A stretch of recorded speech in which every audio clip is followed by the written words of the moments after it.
مرضانا ومرضى المسلمين.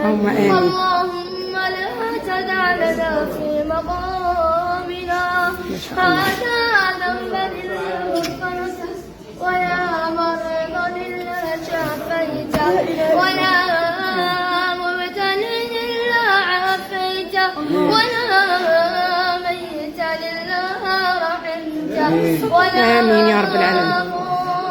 ضالا إلا هديته، ولا عدوا إلا خذلته، ولا مجاهدا في سبيلك إلا نصرته، ولا ولدا إلا أصلحته، ولا عيبا إلا سترته، ولا حقا إلا استرجعته.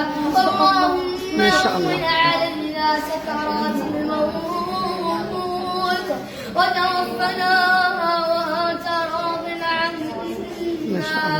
اللهم اجعلنا من أهل القرآن الذين هم أهلك وخاصتك يا أرحم الراحمين.